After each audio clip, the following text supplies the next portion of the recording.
Welcome to Best Practice, the show where we interview leaders in the building industry to unpack the tools, strategies, and tactics they use to run great organizations.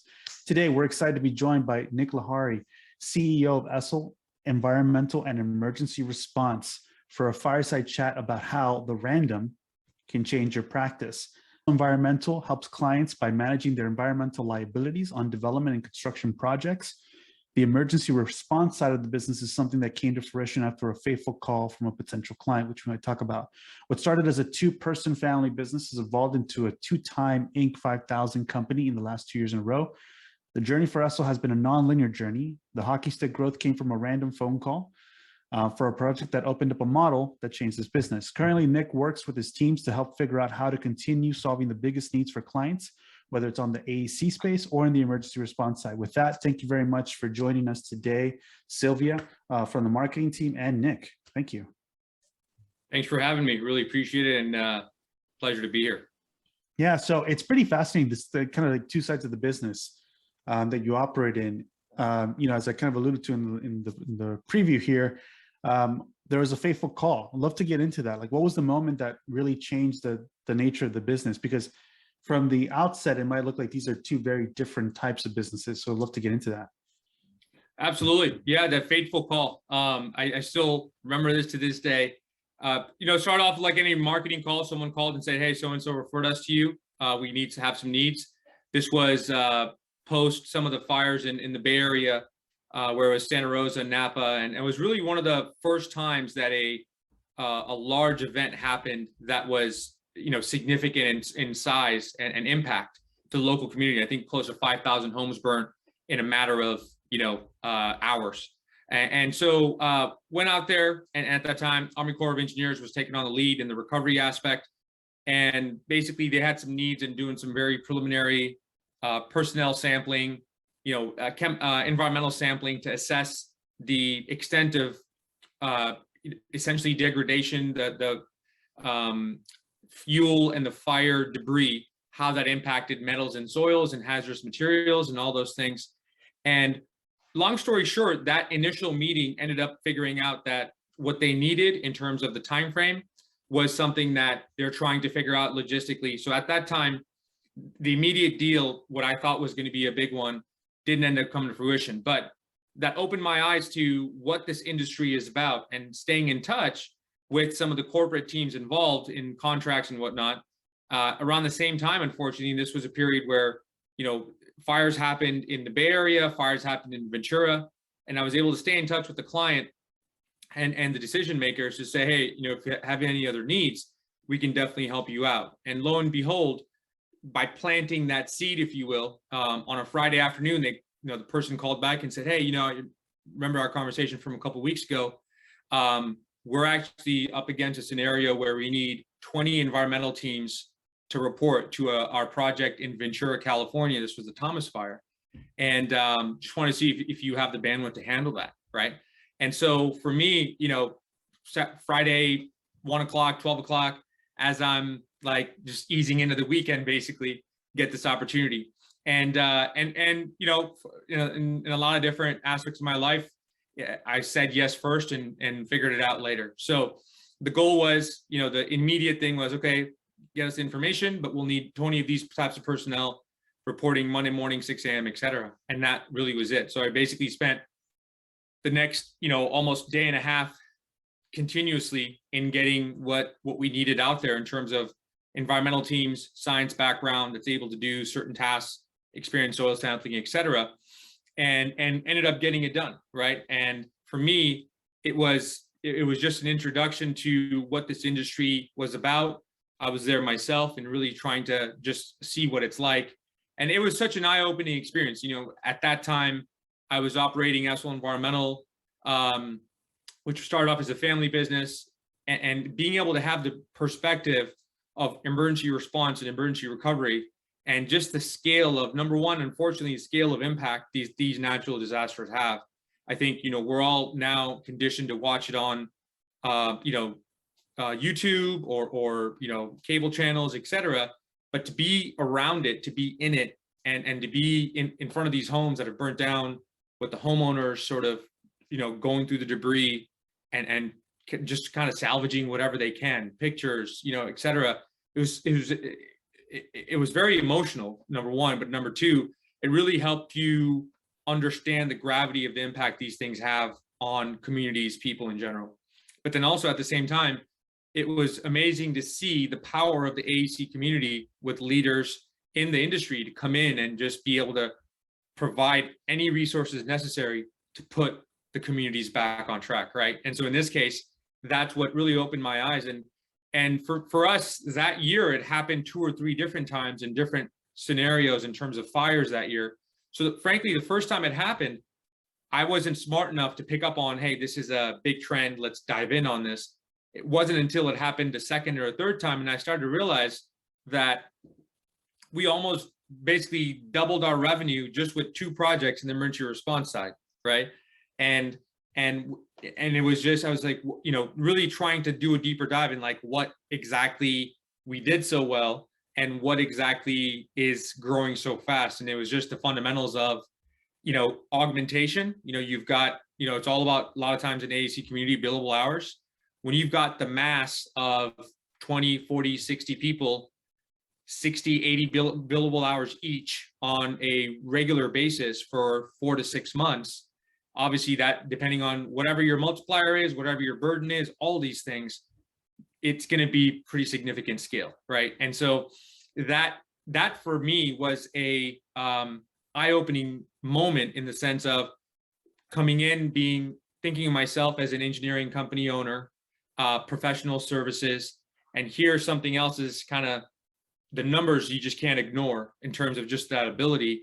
And I think credit to our team at that time, really being able to kind of scale this thing and figuring things out on the fly, but executing all of these things together really made me focus on that and really say, hey, there's probably something here that's just not a 1 or 2 time thing, right? Whether that's the perfect intersection of natural disasters occurring more commonly, and then subsequently the need to have a professional service, technical expertise, but to be able to scale that, and that combined together is what kind of set us on that path. And I'll say that to this day, it's kind of, there's sometimes 2 completely different paths, and we're trying to align them a little bit. But as a business owner, I do work on trying to figure out and making sure that we're, they're not 2 completely separate paths, and finding some ways to integrate, but they are very different businesses fundamentally.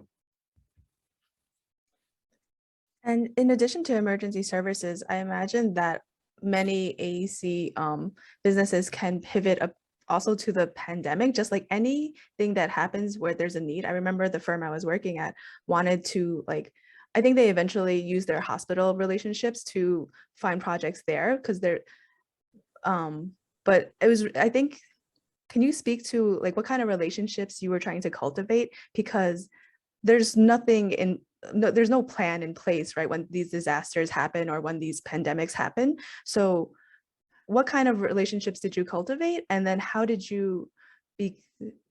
were you able to so quickly adapt over a weekend? What were the decisions you needed to make that one weekend to make sure that Monday morning you were able to provide the service that you agreed upon?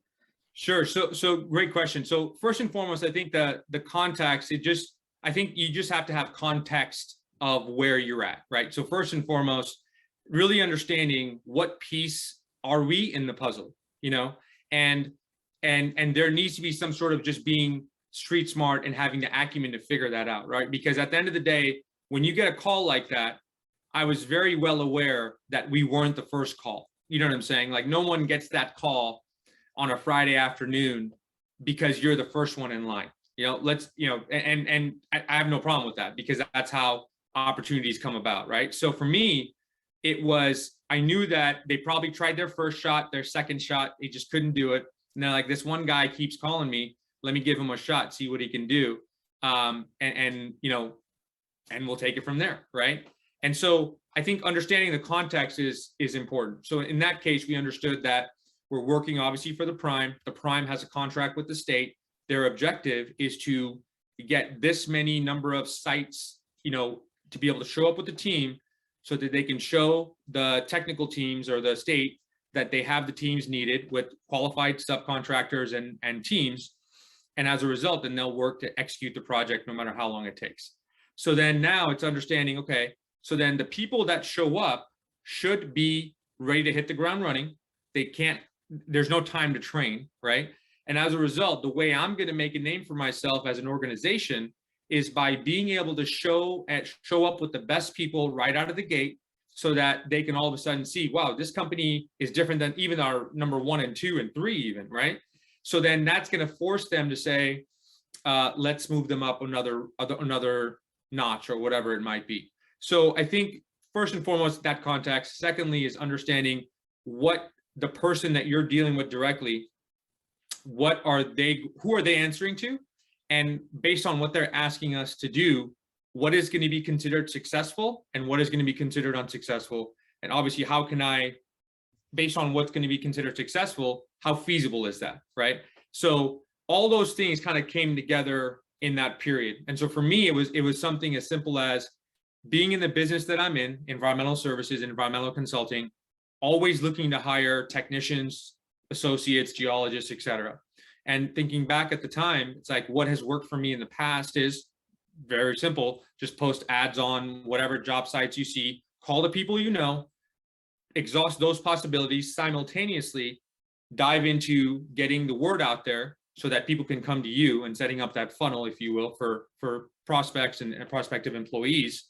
But the key part is you have to do these things simultaneously, right? Because when you're in these types of scenarios, you don't have the time to go from steps 1 to 2 to 3 to 4. You have to have 5 things going on at the same time. You have to be able to see what's clicking and double down on that so that you can, basically try to extrapolate what's working and make it go faster. And that's exactly kind of what happened in the sense I had people that I knew, people that I interviewed. So that was my first 5 to 7 people. I saw applications coming in and I was calling them, but they needed too much, bringing them up to speed or whatever. So I'm like, okay, I'm not going to get anywhere by getting new people. So let me go back to the 7 people I've already hired and they're ready to go and ask them if they know of anybody that I could potentially bring on, that they could bring along with them. Out of the 7, 4 did. They're like, yeah, I could get 1 or 2 people that work for other companies. They're between jobs and da-da-da. So, but just by doing that, it took me I went from 0 to 7 by 9 p.m. on Friday. By 4 p.m. the next day, I was already at 14, just based on the 4 or 5 people that knew people that they could vouch for and they'd be willing to come out. The pay rates were good, all these things, everything added up. So now Saturday night, going into Saturday night, I had 6 spots to fill, right? And I wanted to obviously fill a couple extra ones just in case. I was going to be one of the people there, and 1 or 2 people that I knew from my in-house, my branch was going to also be there. So now all of a sudden I feel confident because going into Sunday morning, let's say, mentally, I'm like, all right, I'm 2 or 3 slots away from making this happen and still having a day to kind of do onboarding or whatever else, right? So it's really, those are the kind of things, and understanding same thing as where is my time best spent. And as soon as I realized that getting all the paperwork done, all these things is taking up time for me, I had somebody, in our office, pulled them aside and said, hey, I'm going to owe you big for this, but I need you to come in and process these people's paperwork, blah, blah, blah, whatever, get their certs, forward that on. Because again, my initial reaction was, I got to do this all myself. And, but then you're just running out of time, right? So then it's like, what's the best thing that I can have maximum output and maximum impact? And then just kind of pulling things together at that point of just saying, okay, once I get them on board, Susan, can you handle the paperwork? Can you handle all these things and the onboarding? And I'm going to print out, where they need to be, who they need to call, all these things by Monday morning. And that's how it kind of happened. I mean, I find it fascinating that basically what you just outlined was almost like a meta lesson in prioritization now and in delegation, and the ability to be able to do that in a very compressed amount of time. I'm sure that if you applying that to the business when it's not as compressed, has like exponential impact on not just the business entirely. Because that, if you apply that same method to just whatever you're doing, even if it wasn't in the same kind of schedule. I think you, especially if you can communicate that and educate your staff on that kind of way of thinking, then it kind of can help scale the business, because you're just always thinking about delegation and prioritization at the very top of what you're doing. It seems like on the environmental services side, did you feel like was the nature of the work, I guess this could only work in some way if like the nature of the work wasn't so different from what you're used to. But I'm curious, maybe it was very different. Did you find that like there was any learning curve that you had to also address in approaching this new type of work than what you've done before? You know, the nature of the work was, I think fundamentally, because we understood the nature of the work, we were able to explain to the personnel that we were hiring on what they would need to do and really gauge whether or not I felt like they could do it. And I think part of that experience is having done the work myself, having hired people to do the work myself, just for my own, what I at the time called my 9-to-5 job, right? My 9-to-5 business. I knew in trying to explain to someone, hey, you're going to go out there, you're going to need to collect soil samples. If you're asbestos certified, you're going to take asbestos samples, which means, you know, you got to do the chain of custody, you got to do the soil characterization sheet, you got to do all these diagrams, et cetera, et cetera. And then asking them, you understand what I'm saying? Yeah, I get it. Can you tell me exactly how you do it if you stepped on site one with no direction? Like, how would you go about it? And then you're just kind of listening to see how this person describes it, right? And so sometimes you'd hear someone be like, yeah, no, I'd show up, and they'd take you through the steps, because obviously if we've done something, we can verbally describe what we're going to do, right? But if we haven't done it, we use a lot more general terms. We're going to, well, I'm going to, do this, and as a result, I'm just based on experience, I've been able to pick up on some of those things. So in this scenario, I was able to kind of know who to look for right out of the gate, and kind of balance it between people that have, a lot of them that have done it, some of them that haven't done it as much, but have done other things, and together kind of built that team. But then also have some kind of safeguards in place in terms of, you have 1 or 2 people that you're losing money on, right? But they're senior level, they're experts, they're great trainers, et cetera, but they're kind of your fallbacks, in the sense they're your insurance policy. Because if there's 1 or 2 performers that need a little bit more guidance, you don't have to put that burden on the client.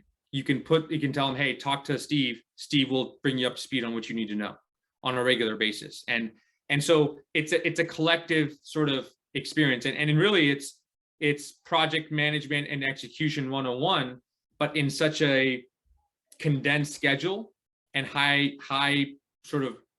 pressure environment that, it's kind of, that's just how it went. And I think some of it was just experience, in the sense we did do some of that before.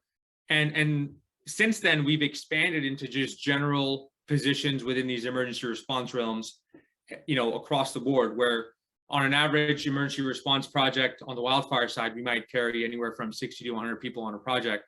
But not all of them are technical. Some of them might be generalists, superintendents, supervisors, things like that. And so, and that's kind of where we really had to, there was a little bit of a learning curve in really understanding, moving away from the technical positions into the general positions. What are the characteristics that make a person a better fit for a superintendent or a supervisor role for a removal project, right? Something like that. And so those are the kind of things that come into play in terms of that education, and really understanding, 80% of the people, what they say they can do, they'll actually be able to do. There's that 10% that can do a lot more. There's a 10% that can't even do that, and really understanding how to be better at deciphering that in the future, and subsequently how to have a contingency plan in place when, you might hit some roadblocks while the project is going on. I feel like I'm hearing so much on like smart decision making and like strategic planning through all of your decisions in this process. How did you turn this like opportunity into a continual part of your business now that it's a whole branch of it? And also, were there any decisions you made that like didn't pan out as expected, and like was there a learning lesson there? Oh, absolutely. There was so So how we've been able to transition from those environments to where we are today has been really taking a step back, number one. And for me, I'll start with the lessons learned during that time. So, let's say in 2019, we had a project going on in Campfire, which was the largest wildfire at the time, impact to community, 12,000 homes. We were working with our prime client. And at that time, during the peak of it, we had about 125 people going, working, 60, 70 hours a week up there. Around that same time, I wanted to diversify into other aspects of emergency response. And within that, we obviously what we were dealing with was natural disasters, federal, funds, et cetera.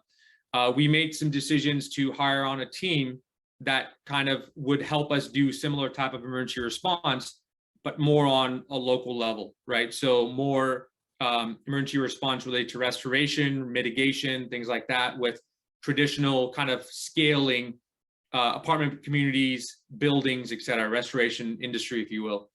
And we hired some salespeople that worked in that arena, had book of business, et cetera.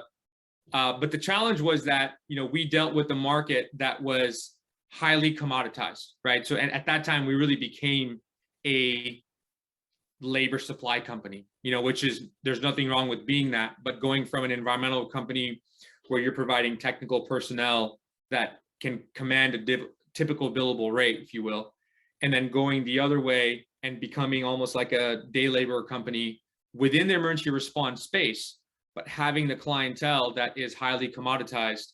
And as a result, they're not valuing what we did well in the sense of getting the people on time, having project planning and all these things. They needed bodies that could do demo work or whatever it might be, right? But really, at looking back on it, being afraid to stop and say, okay, guys, we're going to have to pivot, right? At that time, this decision that I made was, well, we'll make it up in volume, right? And it's for anybody in the community, it's like you have one bad project that you're not making money on, you think, or a client that has hundreds of projects, but you're just not making enough money on it. It's taken 80, 90% of your headache and bandwidth mentally, physically, yet they have so many projects, but you're like, man, we're not making that much money on this, right?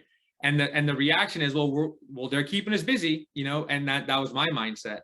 And towards the end of 2019, early 2020, even pre-pandemic, we reached a decision that, hey, you know what? We just have to raise our rates and know that 80, 90% of those clients won't or can't do business with us because of that, but we'll kind of pivot. So for me, that year, over the course of almost 7-8 months, we continued kind of battling through that and thinking that we could get out of it by just getting more market share with each company and all these things, which was, never the case. And for me, that lesson of the necessity to do a deeper dive into really understanding how we got to where we are and how we can replicate that. I think looking back on it, what I should have done better is get other people's perspective instead of my own, because I think I got a little bit high on my own supply, right? At that time, I was like, I got us here, meaning it was my thought, my mind process, just like you were saying, strategic planning. I thought, I was like, I'm going to make my next home run. And it wasn't a home run at all. In fact, it was a strikeout, right? And so looking back on it, it was a perfect example of like, your past performance doesn't equate to future success or future results. And I should have vetted out my thesis with other people in my network, other people in my business, other people in my advisory board, because they would have said, the numbers don't match up, Nick. Like, why would you do that? Numbers don't make sense. And at that time, sure, it would have been on me to say, we're going to battle through and figure it out.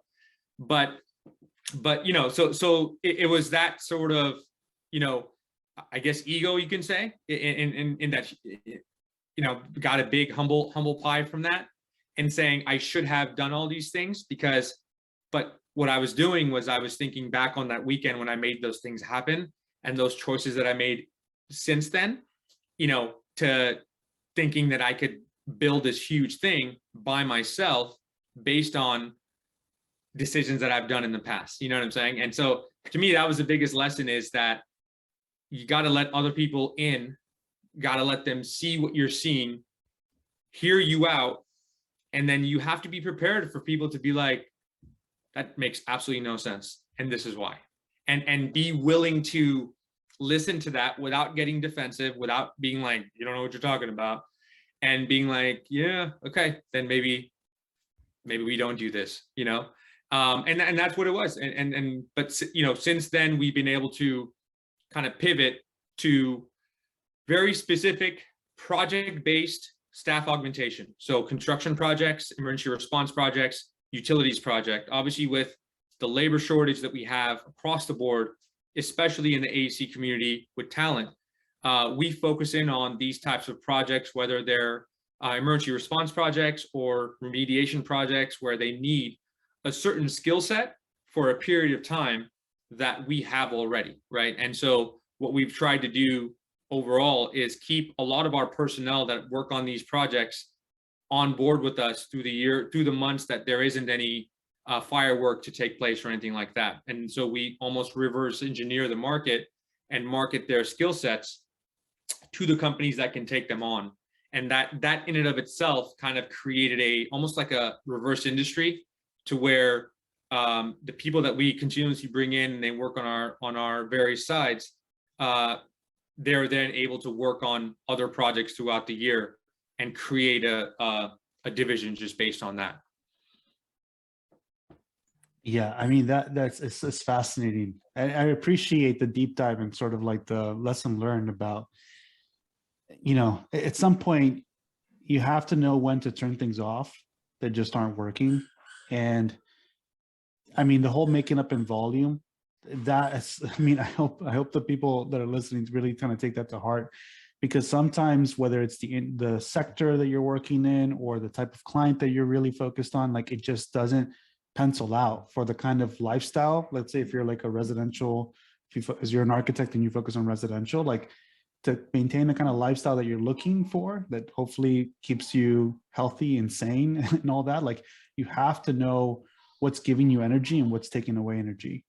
And if it doesn't even pencil out economically, then you should probably really invest the time, that week deep dive with your team to just understand, okay, like we have great talented people here, what else could we be doing with them? Or like just dive deeper into the data that you might have to make those decisions. I think this is, I mean, phenomenal. You mentioned a little bit about one thing to add to that, George, just, you know, and sometimes people may not have the benefit of having a team, right? Benefit of being like, hey, advisory board or whatever. And all I can say is if you're leading your practice, if you have a practice where it's a 1-person practice, a 5-person practice, and you're thinking about your next move, right? How to get to that next level. First, if you haven't thought about that yet, I would highly recommend the first thing you should know is where do you get your energy from? Because sometimes people do enjoy working on what people would consider smaller projects. And to them, that is perfectly sufficient because they don't want the headaches of a big firm. They don't want the headaches of growth and et cetera.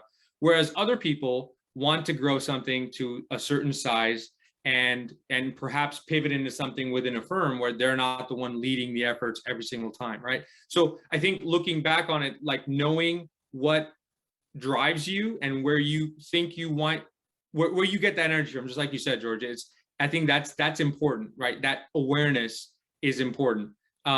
Because for me, looking back on it, for better or for worse, I wanted to always build something big. And to this day, you know, whether it's 10 million, 25 million, 50 million, it's never enough. And that's a good thing and a bad thing, right? Because it's always looking at the next sort of milestone, right? And so for me, it was, I still remember this day when I used to think about, I was at it was my mom and I in the business thinking about how we could go, man, it'd be amazing to be at $500,000 a year in revenue. Like that would be life-changing. And then the day we got there, I was like, how long it's gonna take me to get to $1 million? And then I got to, and it's just like, and then it was like, gosh, is that, should I be concerned that I'm never like taking the time to be like, yeah, it's more like the day I get there, I'm just like, look already, on the next sites, but having that awareness. And the other thing is, if you are forced to make a decision where you're saying this project makes no money, or makes very little money, but I'm still going to go for it. You have to take some time to think about why, because more than likely you are making some inherent decisions in your mind about why the other option of maybe less clients and more profit per project is not available to you, or it's not an option for you, right? To make you want to think about taking on certain things. For me, looking back at that time where I took on this industry, these things, and even beyond the numbers,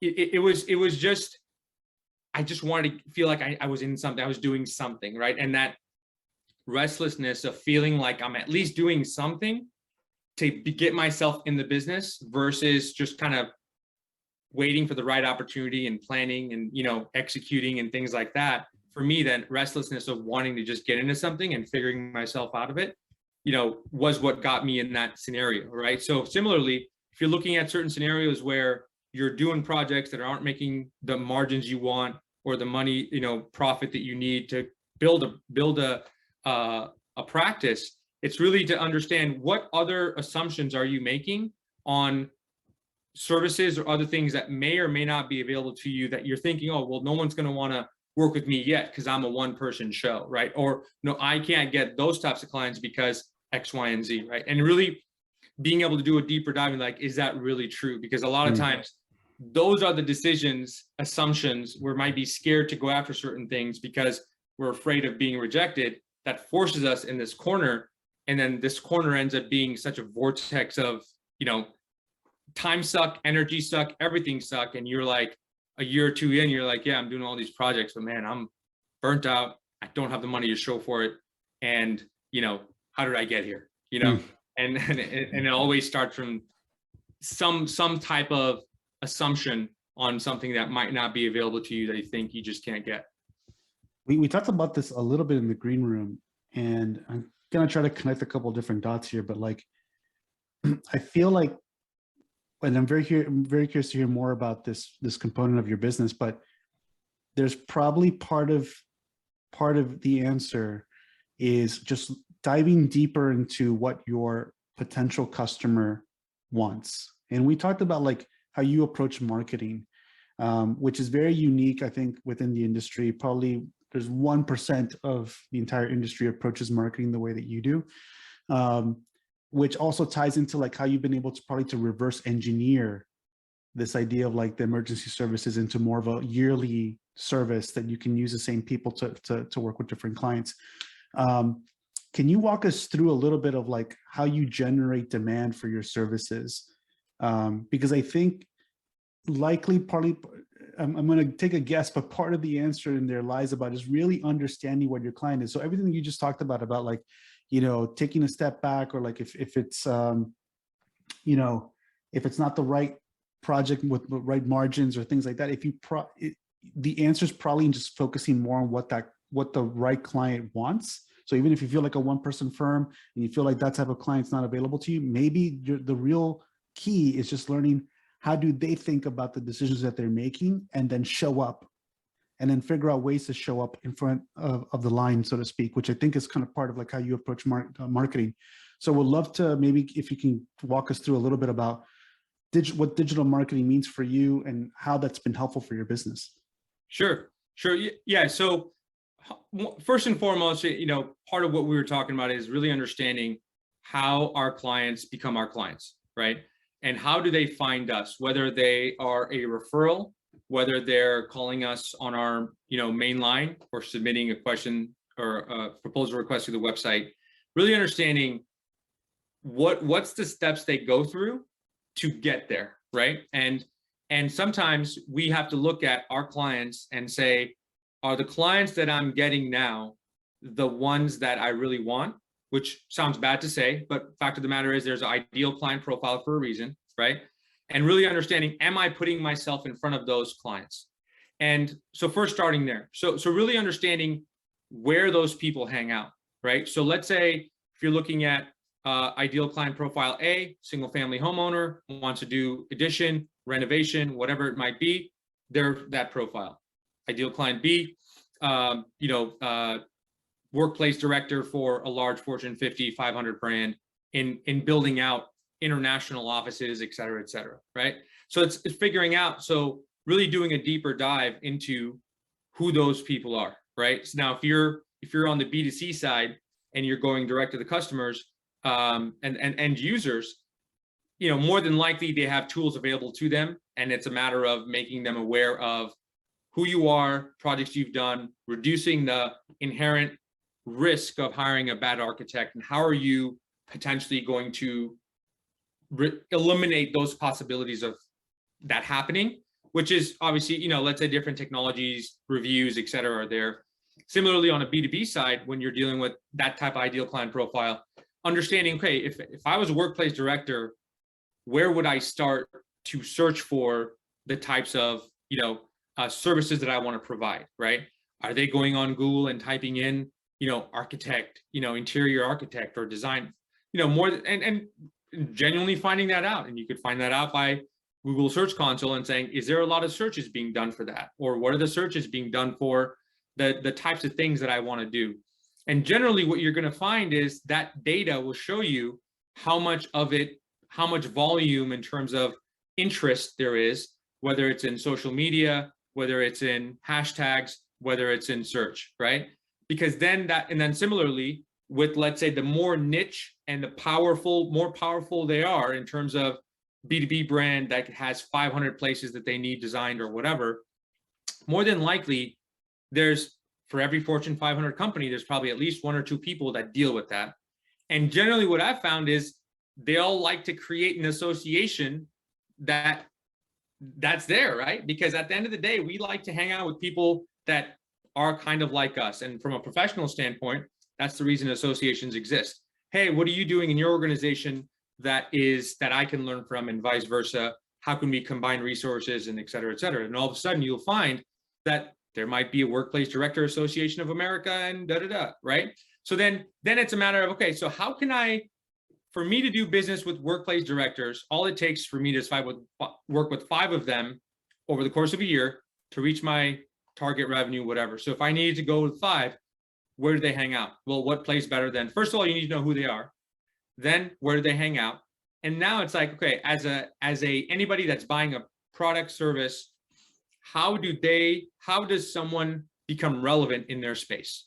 How does someone become relevant in their, in their community, right? How do they become aware? And that's kind of where some people will call it a cliche in terms of looking at the buyer's journey, right? Of people going from being aware of who you are and what you do, right? And sometimes they're 2 different things, being aware of the company first or leading with the principal first. It's like, oh, you designed that, that's interesting. And then kind of being in a place to where they can actually you guys can talk about projects together, business together, et cetera. And so building that trajectory out for us has been kind of the same model, really understanding who do we work with the most, who do we like to work with the most in terms of what's the model that we like. So for us, it was project managers working for either design firms, architectural companies, engineering firms, construction firms, or even developers, end users. And they're in charge of projects start to finish. Pre-construction managers for contractors are in charge of designing the projects, building the teams of the projects. Architects, same thing, building the teams, right? So it's like, how do we become relevant in their space? So then the most basic thing we started with was search. Everyone starts at some point with Google for something. So we wanted to make sure that we tried to do our best to own the market share there in terms of search engine optimization as well as pay-per-click ads. And then similarly, it's but that's obviously transactional, right? High intent when you're looking for something like that. But in understanding and researching how buyers buy, right, and especially in business to business and services, the theory was that they learn about you, they hear about you, they become aware of who you are. Then there's like this opportunity to learn about the values you provide, not the services you offer, but how you benefit them, right?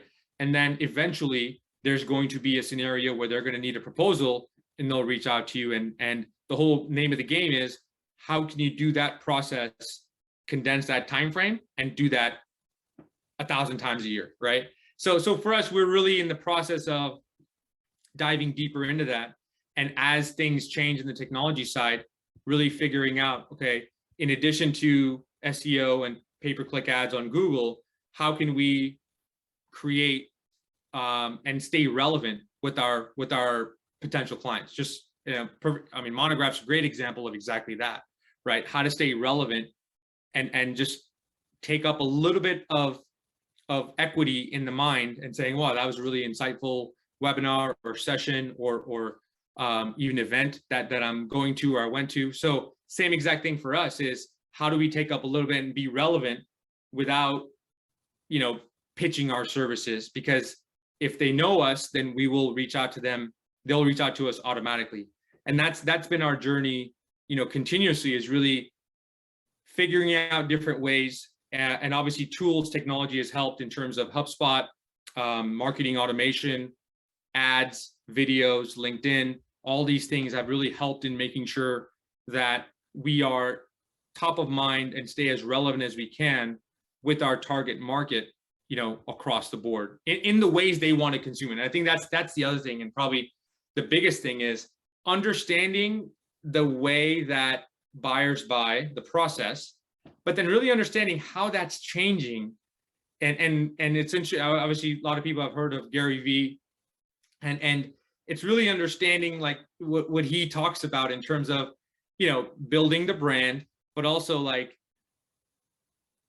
people tell him all the time, Facebook ads are this or that, yet the first thing they do when they're off work is go on Facebook and, look at videos or YouTube or whatever it might be. And it's like, do you really think that they all buy just completely differently in terms of when they're searching for an architect or an engineer or whatever? They're so ingrained in going on Yelp and going on Google and going on something else. Do you think they have like a phone book in their thing where it's just like they're turning the pages for finding an architect? No, they do the exact same thing. So if you appear in the same mediums that they're already in, the disruption there is minimized, because then all of a sudden, I didn't know about this company. And then all of a sudden, as long as you can get their attention in a positive way, you'll start to see that tick. And that's what happened to us. And currently we're obviously work in progress, but we've been able to, just with some of the basic things that we've done so far, increase our number of bottom of the funnel leads in new business on a weekly basis to something where it's, at least 2 to 3 a week on a consistent basis. Whereas a year or 2 years ago, as we were just starting it's a long road to get here, but now it's been, and obviously one of the things we're talking about is once you get a client in the door, their lifetime value in terms of other things that you could do for them or the upsell is significant for our business. So, all those things kind of make a very good use case for the digital journey for our potential clients. Yeah, I mean, I think that's a really critical point. And by the way, I think if you have any questions, and if you're in the audience, you have any questions, feel free to start sharing them now in the chat or the Q&A. We'll pick them up. But even that concept of lifetime value, which might be, first time some of our audience hears about that. Lifetime value is essentially like, just let's say you have a project with somebody and it's 50K, but let's say it's retail, and for every store that they produce, it's another 50K or whatever, right? It changes. But you can then kind of back into that and say, well, the potential lifetime value of this customer could be actually in the millions, who knows, right? And so how much are you willing to spend today for that lifetime value potentially, right? And so that starts to change your thinking around how you spend money on marketing activities, because you can justify that either through that idea of lifetime value or another metric called like payback period. Like, how long does it take you to recoup the money you invested in that marketing expense? So in your case, if it's like 3 to 5 that come in per week and you're able to close them in a month and then start work within that month, by the time you get that first paycheck, it's probably covered all the expense that you had on the marketing side. So right. If it, in startup world, like sometimes a 12-month payback period is an okay number, right? Obviously the faster, the better. But it just means that now you actually can put money into generating more business. And as long as you know how to scale the operational side, you can actually scale very profitably and very quickly. Because now you've been able to generate demand so quickly. We do have one comment, which I always like to call out. Marjan Pearson is a guest and a fan of the show. I love this presentation. It's a great lesson in client relationship management and service. It's amazing what can happen with strategy and communication. And she also loved the idea of reverse engineering skill sets and client needs. Yeah, which I think is really critical. Um, Yeah, and we also have a question from Remy Miller. How do you conduct professional relationships such that coworkers are willing and happy to put in extra work beyond the norm when it's necessary? How do you personally build that leadership capital? That's great. So I think first and foremost, it's at a very basic level, have to understand what would make it worth their while, right? For each of us as, let's say, leaders in the organization. And a lot of times I feel like people in the AEC community, including myself, the lessons learned in how to be that leader once you have employees, because a lot of times you get so used to operating on your own, and because you're the technical expert on what you're working on, everyone else is around to support you, right? But then once you grow, as you grow the business, you start to hire other people to make that happen. And what I feel, one of the areas that a lot of people learn the hard way, and I don't want to even use the word culture just because that's such a loaded word, right? But even of just understanding human relation 101 when they're working for you, really to understand what would drive, what would motivate someone to help out. And similarly, how would you be able to show their appreciation of, hey, thank you for helping me out? And it's not always money, right?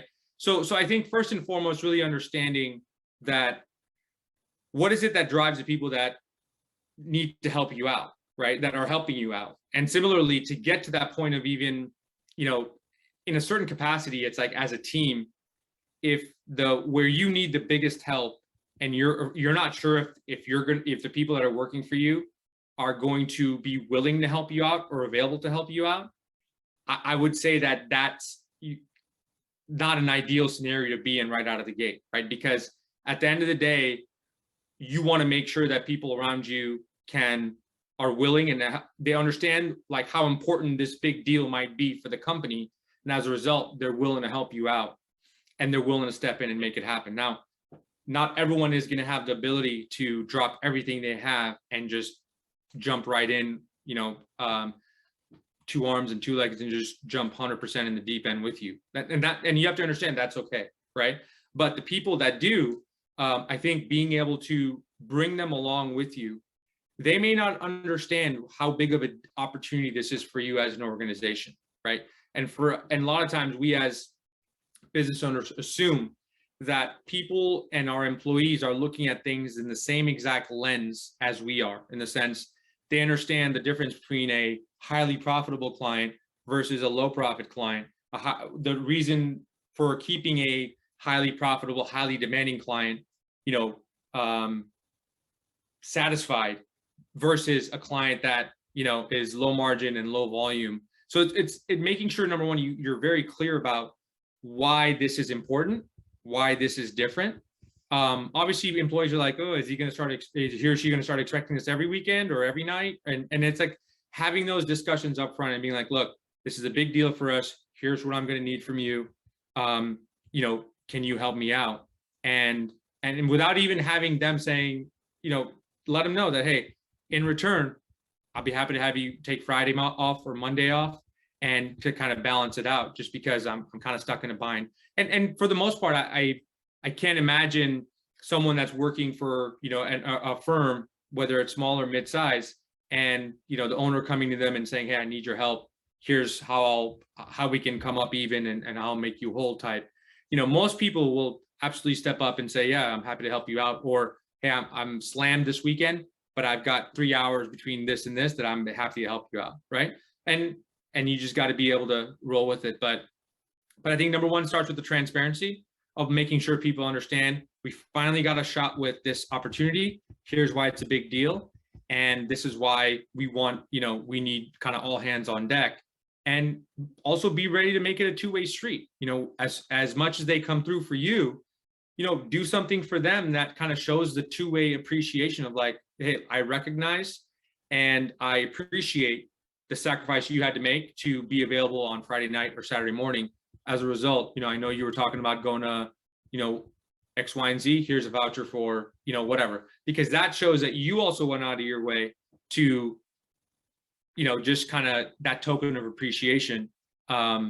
which is what I think a lot of times even employees have told me in terms of feedback, and I've read in different capacities, is they come through for us as the organization, and then we get so busy or get inundated with other things, it's not a two-way street, right? And then they're just like, ooh, well, I'll be slower to pick up the call next time. But I think the importance is the two-way street, and having that humility to be able to do that is something that resonates with a lot of people. Yeah, I I'd definitely, really like to add to that on the receiving end of like a lot of deadlines. If I see that my project architect or manager is in the office with me on a weekend, then like I know that they're working just as hard as I am, and it's not like me just doing all the work. So I always want to support the team and help out the team. So I think that was really important. And also, if I understand that there's a reason why this work is coming up last minute. If it's happening every week for the same reason and I'm in the office alone, well, like no one's going to be happy with that. So I think the communication is so important. And I hear that come up like so many times in our best practice webinars, that being open with and clear with what you're doing and having a personal relationship with the person you're working on, not just a work relationship, goes so far. And then following up with gratitude. Those are like very common themes that happen so much.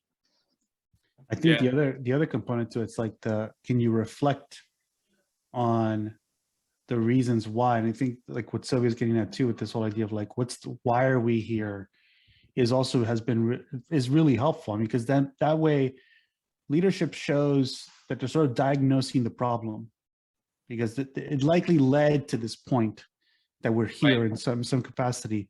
And so how can we improve project planning? How can we improve things in the beginning? And so it's to your point, Nick, about like the two-way street. It's like we're here at this point, we got to fix it, but and I'm going to make you whole, which I think, as an industry, like even just that concept is lacking in many different teams. But going one step further and being able to say too, okay, like I kind of took a time to like diagnose why we got to this point. Here are the reasons why I think we can make improvements on XYZ to make sure this doesn't need to happen again. And that's kind of also sharing the commitment on one side too, of like, here's how I'm committing to you too, from like improving on the operational component of this, because there's a reason why I might have gotten there from the very beginning. Definitely. And I think some of the insights that can be pulled from that in terms of doing a postmortem and really understanding that, is you can then turn that into, which will elevate you as a service provider to being an advisor to your client, right?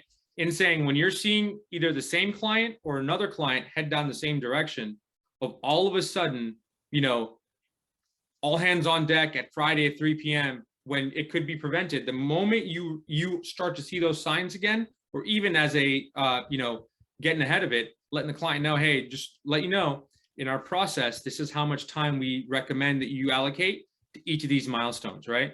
And I'm, based on what I'm seeing, you're already a little bit behind in milestone 1, which will then condense everything else. Here's how, what we recommend or what we advise to do now, so that you're not doing that further down the road. And a lot of times, most of the time, the client will say, wow, I didn't even think about that. Thank you for letting me know. Like, how do you think I can do this now to X, Y, and Z? And sometimes other clients will be like, yeah, no big deal. Like, let's just get this done. And then as a firm, you just have to make a decision on whether the client and the collateral damage that's happening by having that client is worth it. Because at the end of the day, that's when the culmination of everything comes together, where we have these conversations with our clients on a regular basis. An environmental company is short-staffed nationwide. So how are they filling these positions? Their managers and the people that are willing to take on the sacrifice are working additional hours and coming in from other regions and helping out, et cetera, et cetera. And yet they're not willing to spend an extra $8 an hour to have someone available in their zone so that they don't have to do that. Lo and behold, what happens 3 months later? Their top performers quit and go to another company because they're not grinding it out as much. The overtime pay at some point is not worth it, right? And then all of a sudden they're like, yeah, our managers in these 3 regions quit. Now we really need your help or whatever. And it's like, and it's almost like, gosh, it's like we told you, this Yeah. we've seen this happen over and over again of just the client at some point just has to make the decision that the collateral damage on the rest of the company because of this one scenario is just not worth it, and have to make those harder decisions on making that happen, and that's just something that's happening across the board. Well, Nick, this has been an amazing conversation. We're at time. I mean, I feel I like to use the term like insights per minute, and I feel like this is definitely one of those like high insights per minute conversations that we've had on the podcast. My last question, it's always a favorite one here. It's to bring it back to the human level, which I think we've done a really great job of kind of calibrating for both. Is what is the nicest thing anyone's ever done for you? Gosh, all sorts of answers here. Yeah, no, people do nice things for me all the time. From my wife letting me marry her to, I'll say this. I think the nicest thing in looking around and different family business dynamics, I think the nicest thing that my mom did, my mom is the one that started the company originally. It was her and I when we first started. And there's been so many different conversations and dynamics of family business and families, butting heads because of whatever it might be. And at the time I was a young buck who thought I took the world by, world was my oyster basically. And I think for her, she didn't want to play the role of, let me show you really how it's done. You know what I'm saying? And in a certain way, she said, look, I'm going to take a step aside. I'm going to go on to some other things. If you want to continue with this, you move forward. If not, no big deal. Like this is, and for me, looking back on it now that I'm a parent, and I think that's, at the time, I thought my thing was like, oh, she's retiring, she's doing other things. But in reality, what she was doing was she wanted to just kind of step aside and let me see what I could do with it myself. And obviously fortunately, she's still around today, and we're able to enjoy a lot of things in terms of where we are as an organization. But looking back on it, I think, that's something that she did as kind of without having to make it like a formal thing, or without having to have it get to that point. But I think looking back on it, that parental sort of empathy of just like, I think helped create a lot of opportunities for me, and I think that fundamentally